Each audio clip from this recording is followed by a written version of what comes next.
তার বুদ্ধি আছে, কি আছে? একটি পিপিলিকা পিঁপড়া হায়াতুল হাইওয়ানে এসেছে, একটি পিঁপড়া তার শরীরের যত ওজন তার চেয়ে 13 গুণ বেশি ক্যারি করতে পারে। আপনার ওজন যদি 2 মণ হয়, আপনি 26 মণ বহন করতে পারবেন? হালুয়া হয়ে যাবে। ঠিক আছে, পিঁপড়াকে আল্লাহ যে বুদ্ধি দিয়েছেন, টেকনোলজি দিয়েছেন, ও তার শরীরের ওজন থেকে 13 গুণ বেশি বহন করতে পারে। আপনার কাছে একটা হাতিজা, পিঁপড়ার কাছে একটা ফড়িংটা, একটা বিশাল ফড়িং একটা পিঁপড়া টেনে নিয়ে যায়। এটা দেখেই তো বিজ্ঞান ক্রেন আবিষ্কার করেছে, পিঁপড়ার প্রযুক্তি নিছে। সুবহানাল্লাহ বলতে পিঁপড়ার বুদ্ধি আছে, কিন্তু মানুষকে আল্লাহ শ্রেষ্ঠত্ব দিয়েছেন বুদ্ধির কারণে নয়, ইলম আর আকল। এবার ইব্রাহিম আলাইহিস সালামের পরীক্ষা দেখুন।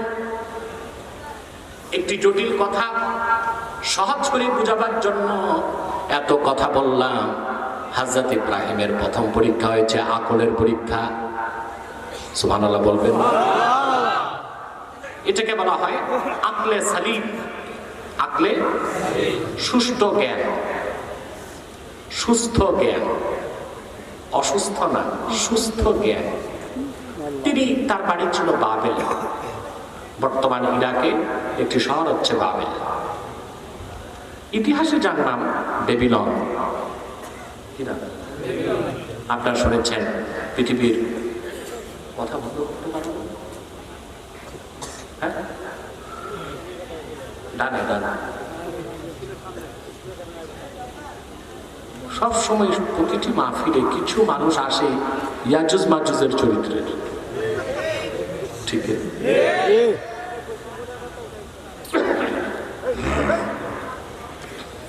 ভাই বন্ধুগণ, কথা শুনতেছেন?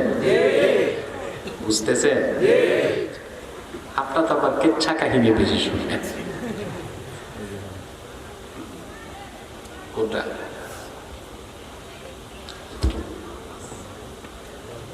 আমার প্রিয় ভাই বন্ধুগণ,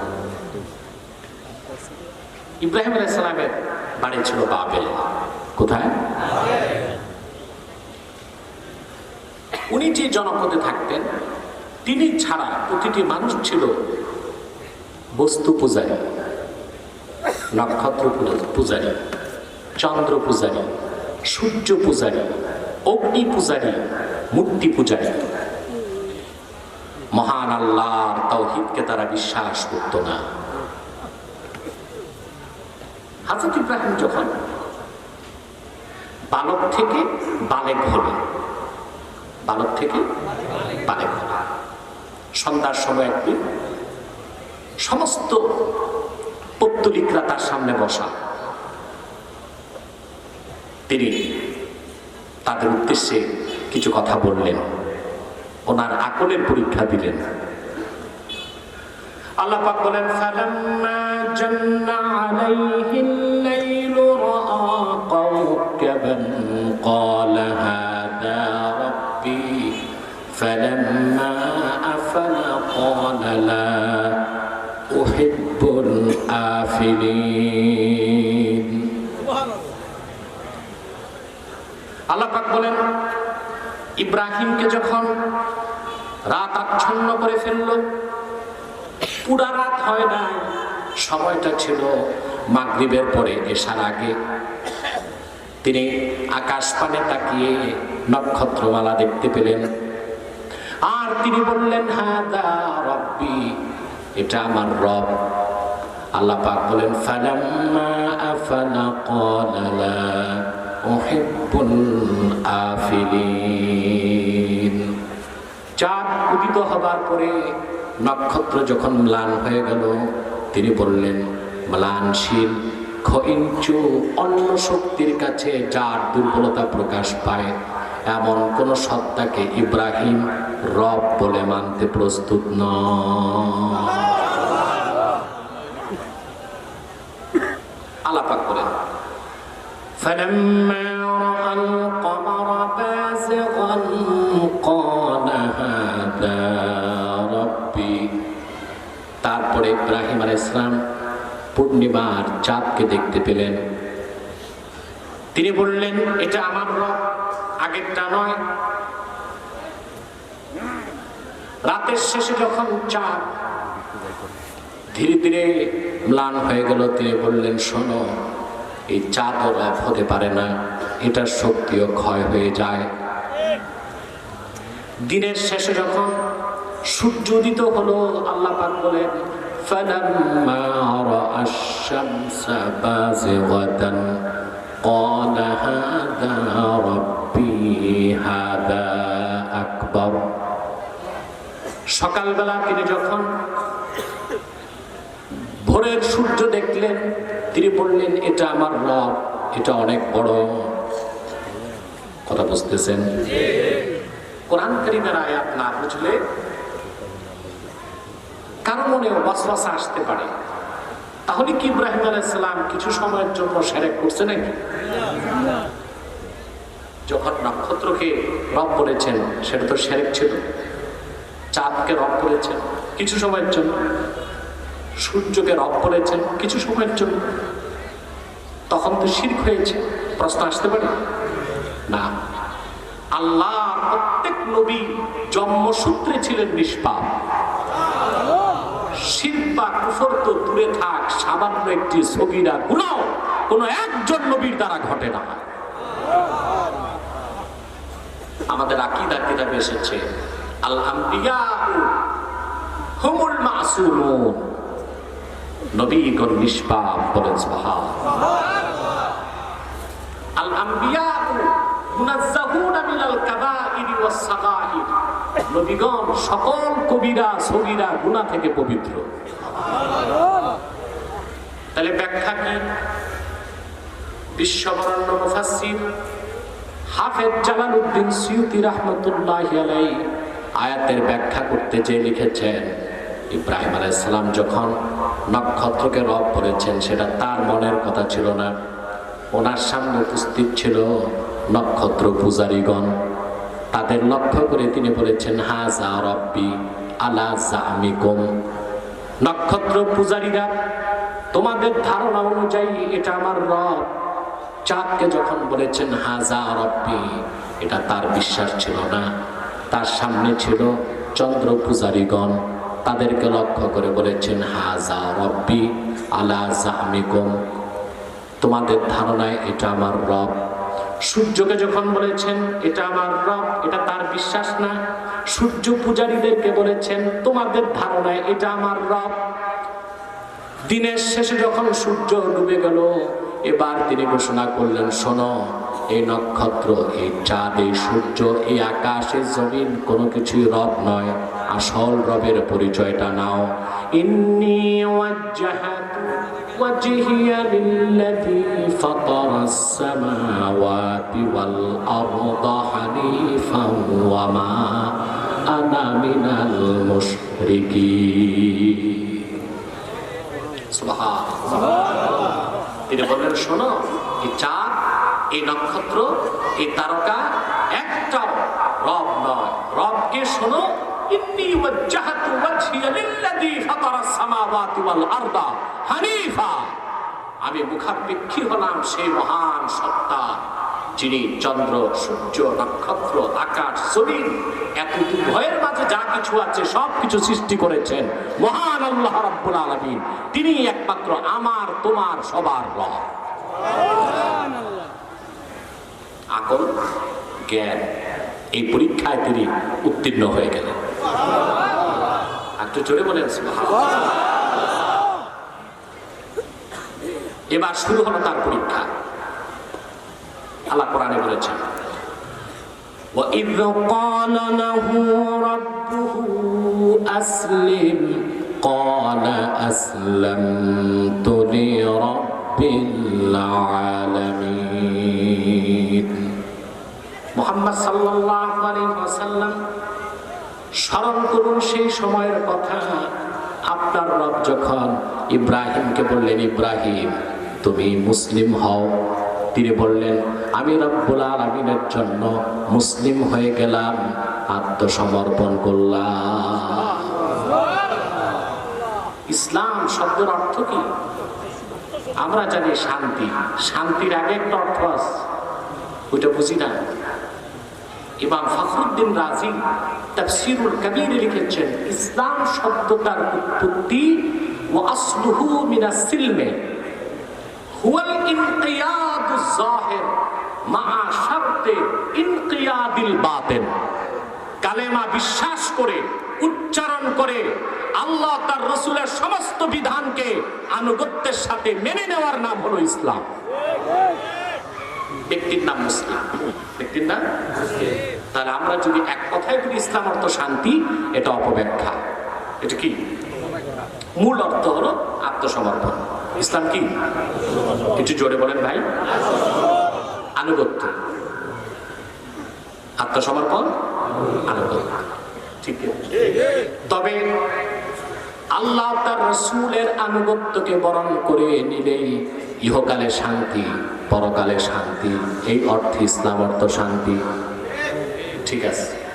কিন্তু বিষয়টা ব্যাখ্যা সাপেক্ষ, ব্যাখ্যা সাপেক্ষ। ইব্রাহিম আলাইহিস সালাম জ্ঞানের পরীক্ষায় উত্তীর্ণ হলেন কিনা? জোরে বলেন। আপনারা ঘুমাচ্ছেন? কে কে ঘুমান একটু দেখি, হাত উঠান।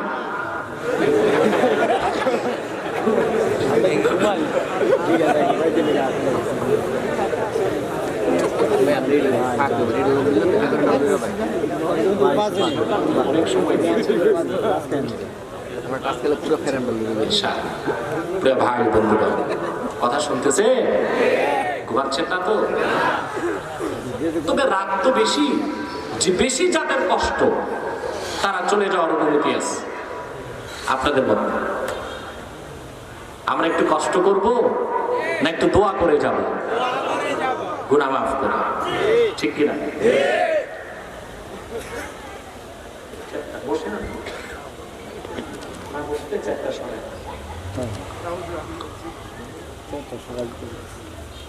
আমার কথা বোঝা যাচ্ছে? মাইকের আওয়াজ কানে পৌঁছতেছে? প্রিয় ভাই বন্ধুগণ, এবার আল্লাহর পক্ষ থেকে পরীক্ষা একের পর এক শুরু হয়ে গেল। প্রথম পরীক্ষাটাই আসলো জ্ঞানের পরীক্ষার পরে। সুবহানাল্লাহ। আপন জাতির সাথে সংগ্রাম। হযরত ইব্রাহিম আলাইহিস সালামের গোটা জীবনটাই ছিল সংগ্রামী জীবন। আল্লাহ পাক ডাক দিয়ে বলেন, ইব্রাহিম আমার পরিচয় তুমি পেয়েছো, এবার আমার একত্বের কথা, তাওহীদের কথা তোমার জাতিকে শোনাও। এটা সবচেয়ে কঠিন কাজ। একটি কথা মনে রাখতে, ওয়াজ করা সহজ কাজ, বয়ান করা সহজ কাজ, সবচেয়ে সহজ পিরিমুরিদি। সবচেয়ে সহজ কি? পিরিমুরিদি। জিকির ফিকির করে, হালুয়া রুটি খায়, ঠিক কিনা? আর এখনকার বিশ্বাস তো ওয়াজও বেশি করে না।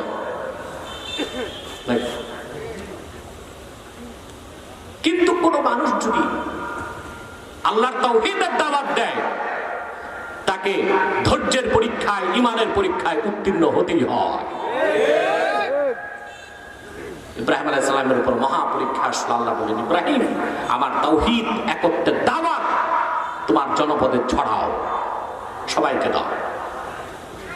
আল্লাহ পাক কোরআন কারীমে বলেছেন, إذ قال لأبيه وقومه ما هذه التماثيل التي أنتم لها عاكفون।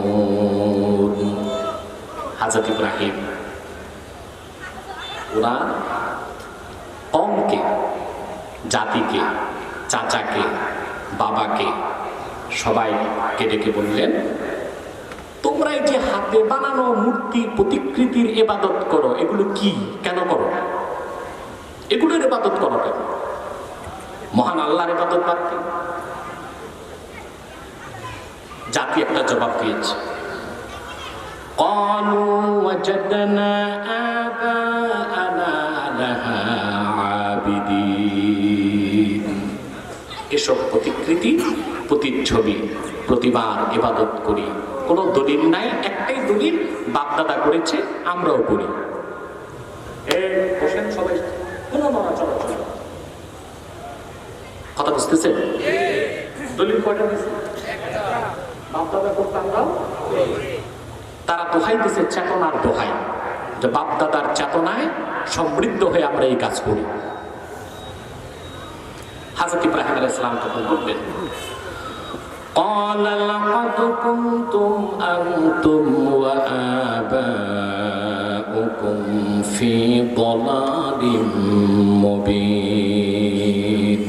তোমরা আর তোমাদের বাপ দাদা যারাই শিরক করেছে তারা প্রত্যেকে সুস্পষ্ট গোমরাহিতে লিপ্ত আছে। তর্ক বিতর্ক বাড়তে লাগলো। এক পর্যায়ে ইব্রাহিম আলাইহিস সালাম কঠিন অ্যাকশনে চলে গেলেন। আল্লাহর নবীগণ কোন অপশক্তিকে কোনোদিন ভয় পায় না। এই জন্য নবীগণের উত্তরসূরি যারা মুমিনগণ কখনোই সত্যের প্রচারে, তাওহীদের প্রচারে কোন নির্যাতনকারী নির্যাতন কিংবা কোন অপশক্তির রক্ত চক্ষুকে পরোয়া করার সময় পায় না। ঠিক কিনা বল? হযরত ইব্রাহিম কি বললেন? ঠিক আছে, আমার কথা মানবা না? এই পৌত্তলিকতাই করবা, এই মূর্তি পূজাই করবা? তো শোনো, ওয়াতাল্লাহি লাআকিদান্না আসনামাকুম বা'দা আন তুওয়াল্লু মুদবিরিন।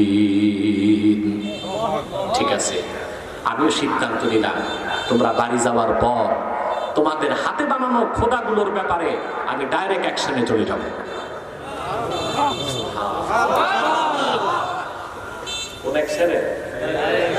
শুধু বাড়ি যাও, কালকে এসে বাকিটা দেখবা। এটা কি আমার কথা না কোরআন কারীম? চলছে পরীক্ষা, চলছে পরীক্ষা। তারপর ইব্রাহিম আলাইহিস সালাম কি করলেন?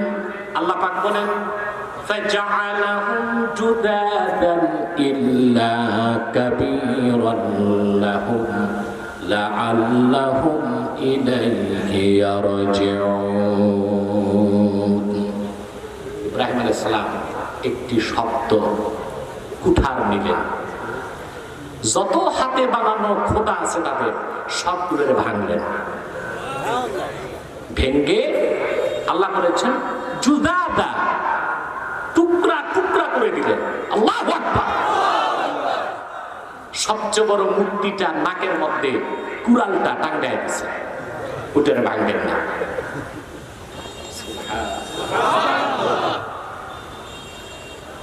সকালবেলা সব আসছে, সব এসে দেখে হইছে সর্বনাশ। যত হাতে বানানো তাদের খোদা সব উপুত হয়ে পড়ে আছে, নাক কান সব সমান, টুকরা টুকরা হয়ে আছে। শুরু হয়ে গেল হইচই।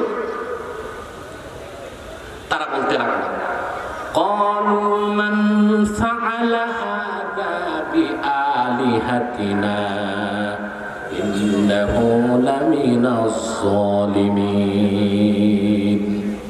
এত বড় ধৃষ্টতা কে করল? যেই দেশের শাসক নমরুদ নিজেই মূর্তি পূজারী, ওই দেশে এই দুঃসাহস কার যে আমাদের খোদাগুলোরে ভাঙ্গা টুকরা টুকরা করে দিছে? এই সাহসটা কার হতে পারে? কিছু লোক বলল একজনের কাজ। সুবহানাল্লাহ। قالوا سمعنا فتى يذكرهم يقال له إبراهيم। একজন যুবক আছে আমাদের দেশে, এই মূর্তিগুলোরে গালিগালাজ করে।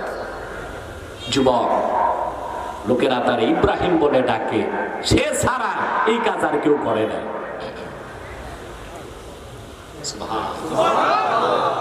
গোটা জাতি শিরকে লিপ্ত, গোটা জাতি পৌত্তলিকতায় লিপ্ত, আর একমাত্র ইব্রাহিম আলাইহিস সালাম তাওহীদের দৌলত সিনায় নিয়ে সংগ্রাম শুরু করে দিলেন। এর চেয়ে বড় পরীক্ষা কিছু হতে পারে? কথা বলে না। আমাকে বাংলাদেশের একজন খুব উঁচু মাপের রাজনীতিবিদ, এক কথায় বলা যায় থিঙ্ক ট্যাঙ্ক রাজনীতির জগৎ, তিনি আমাকে বললেন, আপনি যে এত কঠোর কথা বলেন, আপনার লোক কেমন আছে? বুঝলেন না? আর বললাম, যা আছে কোয়ান্টিটি কম হইলেও কোয়ালিটি 100% আছে, তবে সেটার উপর ভরসা করে আমরা চলি না। কারণ আল্লাহ পাক কোরআন কারিমে বলেছেন, وَمَن يَتَوَكَّلْ عَلَى اللَّهِ فَهُوَ حَسْبُهُ, আল্লাহর উপর যে ভরসা রাখে আল্লাহই তার জন্য যথেষ্ট। বিশ্বাস আছে আপনাদের? ইব্রাহিম আলাইহিস সালাম কি শিখালেন? তিনি একা সব বিপক্ষে, সব শুধু ওয়াজে ক্ষান্ত হয়নি, আগে তো ওয়াজ করছে, তারপর গেছেন ডাইরেক্ট অ্যাকশনে, হাতুড়ি দিয়া সব নাক কান সমান করে বড়টার নাকে লটকাই দিচ্ছে। সুবহানাল্লাহ, কত লজ্জা।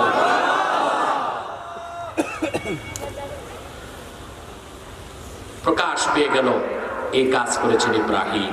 কে করেছেন? সংবাদ চলে গেল নমরুদের কাছে। নমরুদ তার ফোর্স পাঠাল, আটকাও ইব্রাহিমকে, অ্যারেস্ট করা হলো। এবার জিজ্ঞেস করা হলো তাকে, قالوا أأنت فعلت هذا بآلهتنا يا إبراهيم। ইব্রাহিম, কাজটা কি আপনি করছেন? কাজটা কি আপনি করছেন নাকি? এখন ইব্রাহিম আলাইহিস সালাম যদি বলেন না আমি করি নাই, তাহলে হবে মিথ্যা। আর যদি বলেন করেছি, তো মিশন বাকি থাকতেই কাজ শেষ, দুই দিক সমস্যা। কিন্তু আল্লাহর প্রত্যেক নবী চরিত্রের সর্বোচ্চ মানদণ্ডে উত্তীর্ণ ছিলেন। বিপদের চরম মুহূর্তেও তারা একটি শব্দ মিথ্যা উচ্চারণ করেন না। তিনি তাওরিয়া করলেন। কি করলেন? তাওরিয়া কি জানেন? তাওরিয়া হলো আল্লাযী, কথা তিন প্রকার। কয় প্রকার? ওদের মাইন্ড সবসময় খারাপ থাকে কথা। আমার খুব বিরক্ত লাগতেছে। আমার ওয়াজ আমি শুনি না, স্টেজে আওয়াজ, আলিপুরার মাইক ছিল এক নম্বর, খুব সুন্দর আওয়াজ। ওটা তো সেটিং করতে হবে সেভাবে। বাইরের আওয়াজ দরকার কি? যারা আসে না তাদের ওয়াজ শোনানোর টাকা পড়ছে আমাদের। ভিতরের আওয়াজ ঠিক করতে হবে। বিল্ডিং এর দিক থেকে সব ব্যাগ ঘুরিয়ে দিলে আমাদের তো বাইরে ওয়াজ শোনানোর দরকার আছে। যারা আসছে তারা আসে, যে আসে না তার আমরা টিকা দেখিয়েছি, তার কাছে ওয়াজ পৌঁছাবো।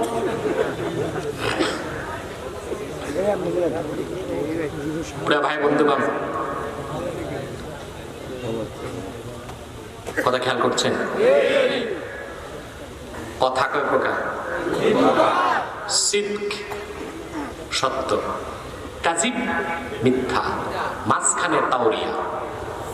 ইমাম বাইজাবি ব্যাখ্যা করেছেন, আল্লাযী ইয়াহতামিলুল মা'নায়াইন, যে কথা দুইটা অর্থ রাখে, আসল অর্থ মনে থাকে, বাঁচার জন্য আরেক অর্থ থাকে।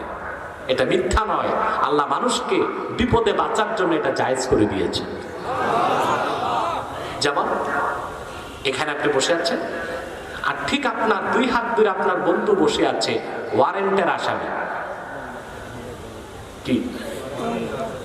কিন্তু আপনি জানেন সে নির্দোষ, কোনোভাবে ওয়ারেন্ট হয়ে গেছে। থানা থেকে ফোন আসলো আপনাকে, বুঝলেন যে ওই লোকটা আছে নাকি, ধরতে আসবে পুলিশ। এখন আপনি ভাবলেন আপনার বন্ধু আর সে নির্দোষ, সে বেঁচে যাক। যদি বলেন নাই, মিথ্যা হবে। যদি বলেন আছে, বিপদে পড়বে, আপনি তাওরিয়া করবেন, একটু দূরে আস, মনে আছে 2 হাত দূরে, সে বুঝলো অনেক দূরে, লোকটা বেঁচে গেল। এটা তাওরিয়া। কি আল্লাহ যদি তাওরিয়া না রাখতেন, আমরা বিপদে পড়তেন আপনারা বউয়ের কাছে।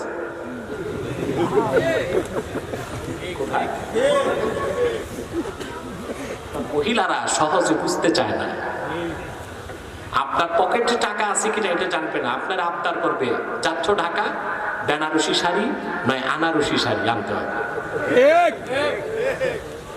এখন বেনারসি আর আনারসি কেনার টাকা তো নেই নাকি?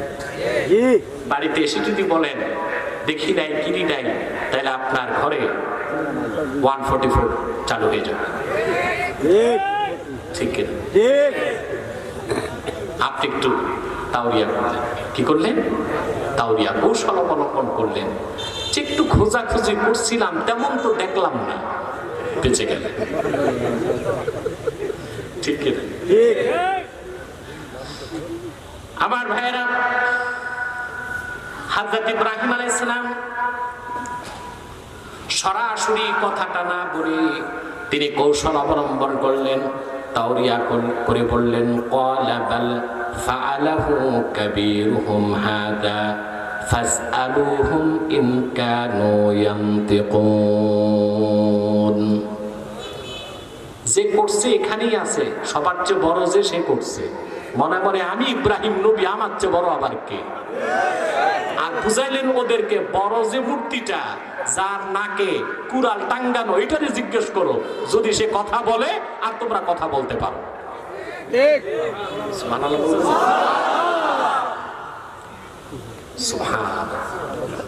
আল্লাহ নবীর একটি কথায় অসংখ্য মূর্তি পূজারীর জ্ঞানের চোখ খুলে গেছে। ঠাকুরদেরকে ধরছে বাকিরা, ধরে বলল, ফারাজাউ ইলা আনফুসিহিম ফাকালু ইন্নাকুম আনতুমুজ জালিমুন। মাথা নত করে সব বেরিয়ে আসলো, আর ঠাকুরদেরকে বলল, আসলেই তোমরা জালেম।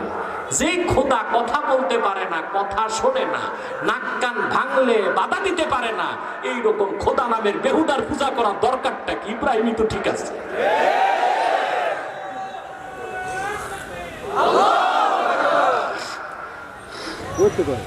ঠিক কে? সুবহানাল্লাহ বলবেন না? এই পরীক্ষায় তিনি উত্তীর্ণ, ঠিক কিনা? এবার আসলো তার কঠিন পরীক্ষা, অগ্নি পরীক্ষা। নমরুদ তার মন্ত্রী পরিষদ নিয়ে বসেছে। ইব্রাহিমের এত ধৃষ্টতা, এত ক্ষমতা কই পেল? তাকে এমন কঠিন শাস্তি দিতে হবে যেন ভবিষ্যতে কেউ আমাদের খোদাদের সাথে আর বেয়াদবি না করে। এখন মন্ত্রী পরিষদ তাকে পরামর্শ দিচ্ছে নমরুদকে, তাকে শুলে চড়ান। কেউ বলল ফাঁসিতে লটকান, কেউ বলল দেশান্তরিত করেন। সবার শেষে তাদের মন্ত্রী পরিষদ সিদ্ধান্ত একটা নিল। আল্লাহ পাক কোরআনে বলেন, আল্লাহ পাক বলেন, ক্বালু হাররিকুহু ওয়ানসুরু আলিহাতাকুম ইন কুনতুম ফাইলিন।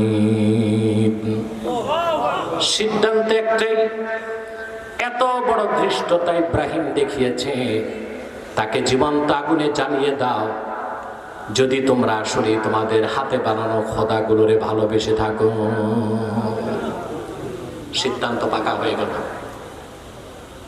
বিশাল অগ্নিকুণ্ড গর্ত খনন করা হলো। তাবারিতে ইবনে জারির আত-তাবারি